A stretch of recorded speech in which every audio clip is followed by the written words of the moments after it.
Hi friends and families, welcome to Free Baking Class by Elfin. இன்னைக்கு என்ன recipe பார்க்க போகிறோம்னா கப் கேக். அதாவது பேக்கிங் பவுடர் இல்லாமல், பேக்கிங் சோடா இல்லாமல், கேக் செல் போடாமல், எதுவுமே போடாமல் வெறும் முட்டை ஃப்ளார் அதை வச்சு மட்டும்தான் கேக் பண்ண போகிறோம். இது நிஜமாலுமே அவ்வளோ சாஃப்டாக இருக்கும். நீங்கள் வீடியோவில் பார்க்கும்போதே உங்களுக்கு தெரிஞ்சிருக்கும். உங்கள் குழந்தைங்களுக்கு வயசானவங்களுக்கு அந்த மாதிரி நீங்கள் ஹெவியாக ஃபுட் கொடுக்காத போது இந்த மாதிரி ஒரு ஹெல்த்தியான ஸ்நாக்ஸ் வந்து நீங்கள் செஞ்சு கொடுக்கலாம்.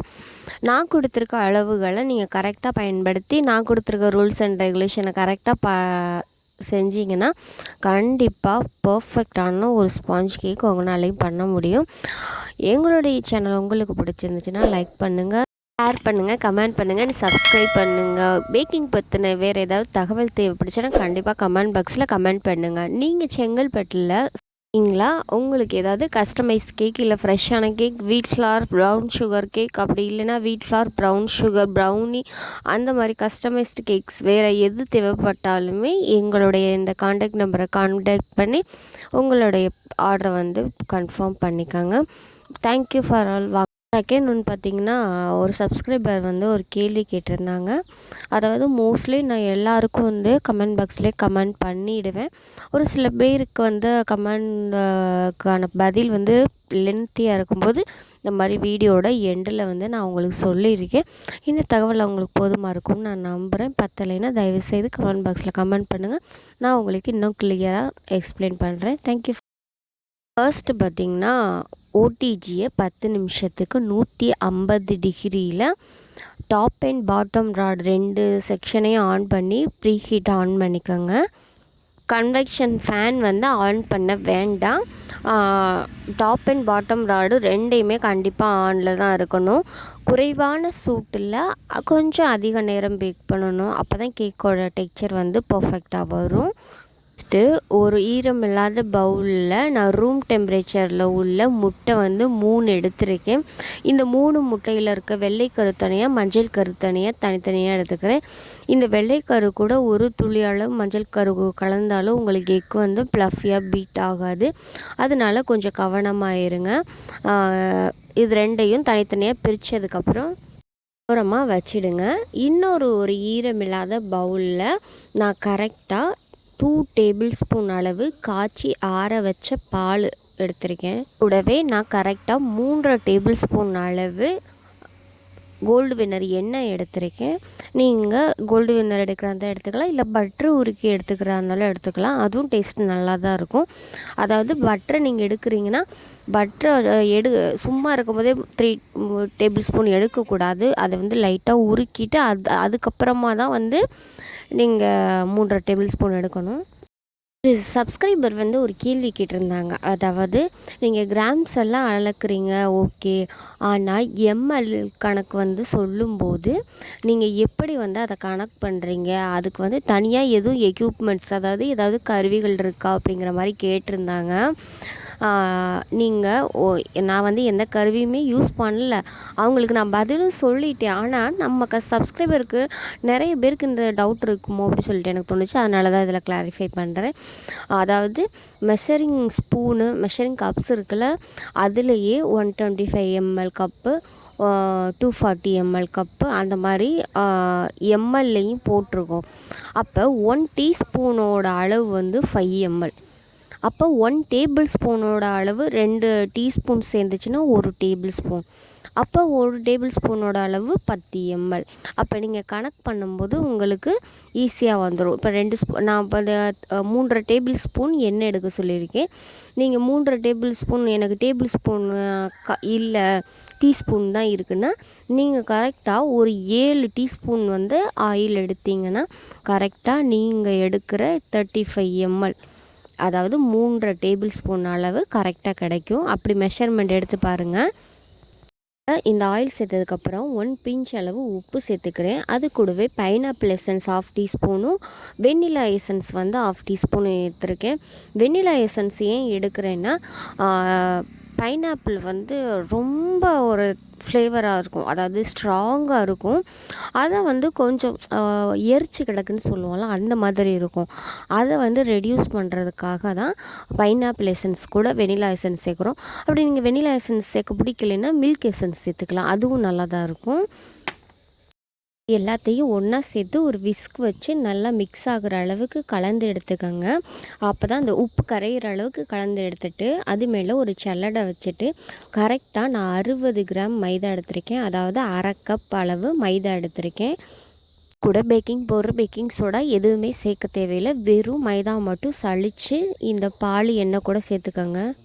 எல்லாத்தையும் விஸ்க்கு வச்சு லைட்டாக நீங்கள் நல்லா கலந்து எடுத்துக்கோங்க. கலந்து எடுக்கும்போது ஒரு கெட்டியான பதத்தில் தான் இருக்கும், அதாவது இந்த முறுக்கு மாவுலாம் பிசைவோம்ல அந்த டெக்ஸ்சரில் தான் இருக்கும். அப்படி இருக்கேன்னு கவலைப்பட வேண்டாம். இப்போ நம்ம ஆல்ரெடி முட்டையோட வெள்ளைக்கருவும் மஞ்சள் கருவும் உடச்சி வச்சுருந்தோம்ல, அதுலேருந்து ஒவ்வொரு முட்டையோட மஞ்சள் கருவாக சேர்த்து இந்த மாவு கூட நல்லா கலந்து எடுத்துக்கோங்க. அப்போது கொஞ்சம் வந்து ரொம்பவும் தண்ணியாக இல்லாமல் ரொம்பவும் கெட்டியாக இல்லாமல் ஒரு கெட்டியான பதத்தில் இருக்கும். இந்த மாதிரி டெக்ஸ்சரில் இருந்துச்சுன்னா உங்கள் ரெசிபி வந்து கரெக்டாக இருக்குன்னு அர்த்தம். இப்போ வந்து முட்டையோட வெள்ளைக்கருவில் 1/4 டீஸ்பூன் அளவு எலுமிச்சம்பழ சாறு சேர்த்துட்டு, அந்த எலுமிச்சம்பழ சாறு வந்து டைரெக்டாக ஃப்ரிட்ஜிலேருந்து எடுத்து யூஸ் பண்ணாதீங்க. சில்னஸ் எதுவும் இல்லாத அளவுக்கு 1/4 டீஸ்பூன் அளவு லெமன் ஜூஸ் சேர்த்து நல்லா பீட் பண்ணி எடுத்துக்கோங்க. அதாவது ஃபஸ்ட்டு ஸ்பீடை ஆன் பண்ணி கரெக்டாக நீங்கள் 60 செகண்ட் வந்து பீட் பண்ணுங்கள். ஓரளவுக்கு ஃபோமாக வந்ததுக்கப்புறம் நீங்கள் சுகரை வந்து ஆட் பண்ணணும். ஃபஸ்ட்டே எக்கு கூட சர்க்கரையை சேர்த்து பீட் பண்ணிங்கன்னா சில நேரங்களில் எக் வந்து பொங்கி வராது, தண்ணி ஆயிரும். எக்கு வந்து பீட் ஆகுறதுல ஒரு சில சந்தேகம் இருக்குதுன்னு சொல்லிட்டு ஒரு சப்ஸ்கிரைபர் கேட்டிருந்தாங்க, அது வீடியோட எண்டில் நான் சொல்கிறேன். 60 கிராம் அளவு நான் பொடி பண்ணாத சர்க்கரை எடுத்துருக்கேன். நீங்கள் பொடி பண்ணுற சர்க்கரை எடுக்கிறீங்கன்னா ஃபஸ்ட்டே 60 கிராம் எடுத்துகிட்டு அதுக்கப்புறம் பொடி பண்ணி எடுத்துக்கோங்க. இந்த 60 கிராம் சர்க்கரையை நான் 3 பேட்சாக சேர்த்து ஒவ்வொரு பேட்சுக்கும் கரெக்டாக 90 செகண்ட் பீட் பண்ணி எடுத்துக்கிறேன். 90 செகண்ட் பீட் பண்ணி எடுத்ததுக்கப்புறமும் உங்கள் சர்க்கரை வந்து கரையாமலே இருந்துச்சுன்னா ஒரு 2 நிமிஷம் கூட நீங்கள் பீட் பண்ணி எடுத்துக்கலாம். முட்டையை வந்து நீங்கள் எவ்வளோ நேரம் வேணாலும் பீட் பண்ணலாம், அதனால ஒன்றும் பிரச்சனை இல்லை. உங்கள் சர்க்கரை வந்து கரெக்டாக கரையணும், கரையலைன்னா உங்கள் கேக் வந்து பிசு பிசுப்புன்னு ஆயிரும். மாதிரி ஸ்டிப்பிக்காக ஆகிற வரைக்கும் நல்லா பீட் பண்ணி எடுத்துக்கோங்க. இது மேலே நான் சல்லடையை வச்சுட்டு கரெக்டாக 1 டேபிள் ஸ்பூன், அதாவது 7 கிராம் அளவு கார்ன்ஃப்ளவர் மாவு எடுத்திருக்கேன். அதை வந்து நல்லா சளிச்சிட்டு இந்த எக்கு கூட சேர்த்துட்டு ஃபஸ்ட்டு ஸ்பீடை ஆன் பண்ணி ஜஸ்ட்டு இந்த கார்ன்ஃப்ளவர் மாவும் எக்கோட வெள்ளைக்கருவும் கலக்கிற அளவுக்கு கலந்து எடுத்துக்கோங்க. இந்த கார்ன்ஃப்ளவர் மாவை நீங்கள் எக்கு கூட சேர்த்து லைட்டாக பீட் பண்ணுறனால உங்கள் கேக் வந்து சாஃப்ட் அண்ட் ப்ளஃபியாக ஒரு நல்ல ஒரு டெக்ஸ்சரில் கிடைக்கும். அதையும் சேர்த்து கரெக்டாக நீங்கள் 15 செகண்ட் வந்து பீட் பண்ணி எடுத்துக்கோங்க. இந்த மாதிரி பீட் பண்ணி எடுத்ததை நம்ம ஆல்ரெடி முட்டையோட மஞ்சள் கருவும் ஃப்ளாரும் கலந்து வச்சுருக்கோம்ல, அந்த பேட்ரு கூட ஒரு 2-3 கரண்டி அளவு எடுத்து அதில் போட்டுட்டு அதை வந்து நல்லா கலந்து எடுத்துக்கோங்க. அதாவது அந்த முட்டையோட மஞ்சள் கருவும் வெள்ளைக்கருவும் லைட்டாக சேர்கிற அளவுக்கு ஜென்டலாக மிக்ஸ் பண்ணிக்கோங்க. ஓவராக போட்டு மிக்ஸ் பண்ணிங்கன்னா அது வந்து ரொம்ப இலகிடும்.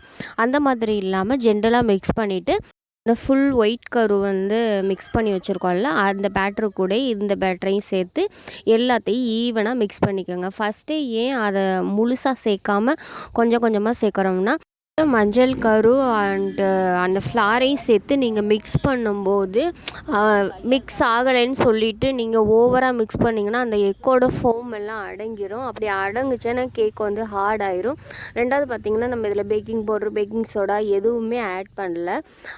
அந்த சமயத்தில் நம்ம வந்து அதை எப்படி பொன் போல் கையாளணும் அந்த மாதிரி தான். ஆனால் இதோட ரிசல்ட் வந்து பர்ஃபெக்டாக இருக்கும். பண்ணி எடுத்ததை ஒரு ஓரமாக வச்சுட்டு இது வந்து கப்பு, அதாவது நிறைய பேர்கிட்ட வந்து மோல்டு இருக்காது, கப் கேக் மோல்டு இருக்காது. கப் கேக் மோல்டு இல்லாமலும் நம்ம கப் கேக் வந்து பண்ண முடியும். அதாவது இது வந்து யூஸ் அண்ட் த்ரோ டீ கப்புன்னு சொல்லுவாங்கள்ல, அந்த டீ கப்பு இல்லை ஐஸ்கிரீம் கப்புன்னு கூட சொல்லுவாங்கள்ல, இது ஒரு கப்பு வந்து ₹1 வரும் கடையில். அதுக்கப்புறம் அது இல்லைன்னா இந்த கப்பில் வந்து பேக் பண்ணுறது ஹெல்த்தியாக அன்ஹெல்த்தியாக நல்லதா கெட்டதான்னு எனக்கு தெரியாது.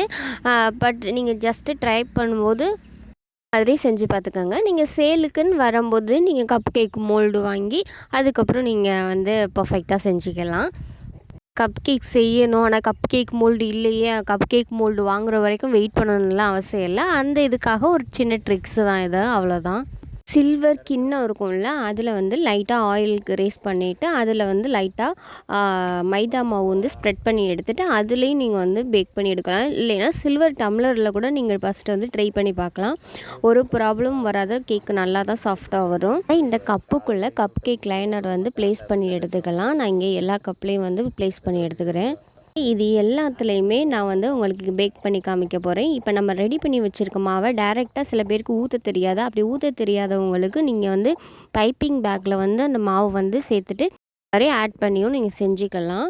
அப்படி இல்லைன்னா டைரெக்டாக ஒரு கரண்டி வச்சு கூட நீங்கள் அதில் அள்ளி ஊற்றி பேக் பண்ணி எடுத்துக்கலாம். எப்போதுமே ஊற்றும்போது முக்கால்வாசி அந்த கப் கேக் லைனராக இருந்தாலும் சரி, ஒரு கிண்ணமாக இருந்தாலும் சரி, கரெக்டாக அந்த கப்பில் முக்கால் அளவுக்கு நீங்கள் பேட்டர் வந்து ஊற்றணும். ஃபுல்லாக ஊற்றுனீங்கன்னா எக்ஸ்ட்ரா வந்துடும். முக்கால் கப்பு ஊற்றுனீங்கன்னா கரெக்டாக ஈவனாக வந்து அந்த கப் கேக்கோட எண்டு வரைக்கும் உங்களுக்கு கேக் பேக் பண்ணி கிடைக்கும். ரெடி பண்ணி வச்சுருக்க பேட்டரை வந்து நான் ஓவனில் சேர்த்துக்கிறேன். அதாவது மிடில் இருக்கும்ல ரேக், அந்த ரேக்கில் நான் வந்து அந்த கம்பி ரேக்கில் வச்சிடுறேன். அதாவது கேக் பேக் பண்ணுறதுலேயே உங்களுக்கு ட்ரேயில் வைக்கணும்னா நீங்கள் ட்ரேயில் வச்சு கூட நடு ரேக்கில் வந்து வச்சுக்கோங்க.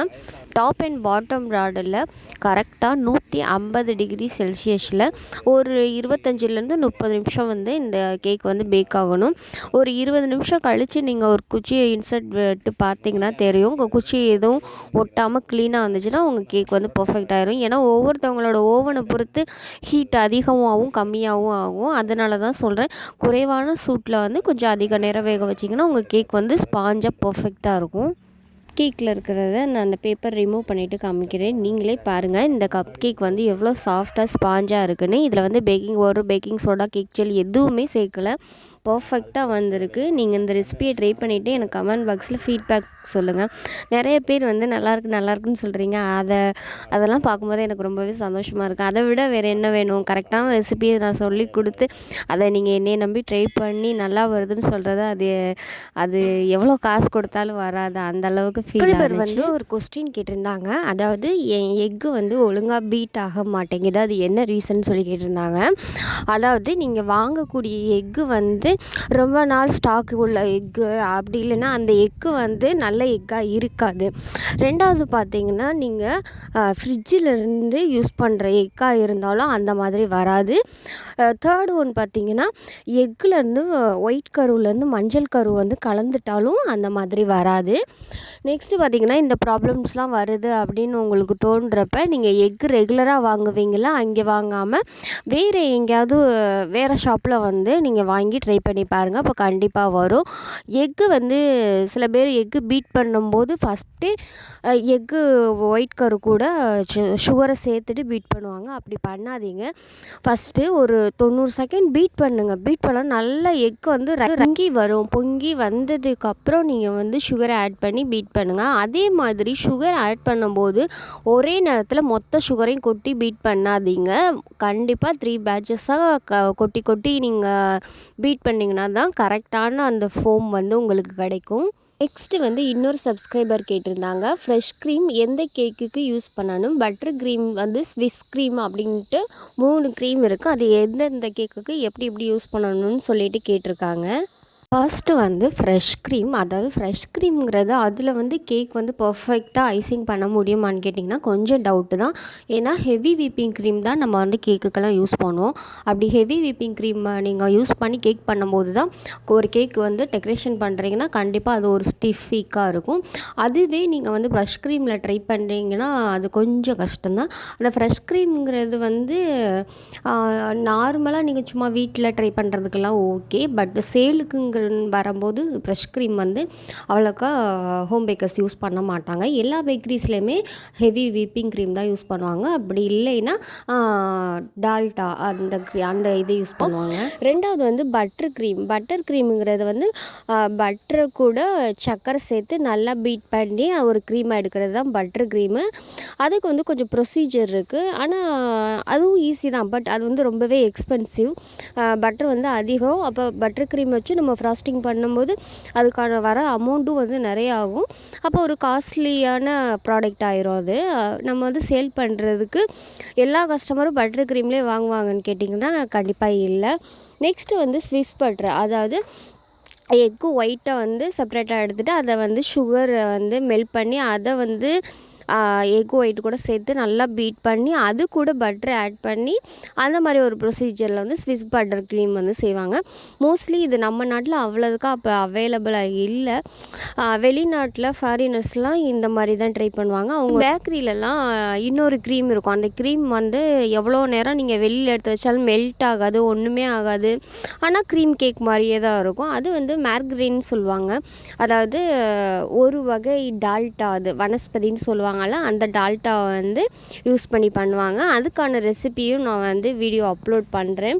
இந்த தகவல் உங்களுக்கு போதுமானதாக இருக்கும்னு நான் நம்புகிறேன். வேறு ஏதாவது உங்களுக்கு பேக்கிங் சம்மந்தமாக டவுட் இருந்துச்சுன்னா கண்டிப்பாக கமெண்ட் பாக்ஸில் கேளுங்க. நான் வந்து உங்களுக்கு ரிப்ளை பண்ணுறேன். முடியாத பட்சத்தில் இந்த மாதிரி வீடியோவோட எண்டில் வந்து நான் சொல்கிறேன். Thank you for all.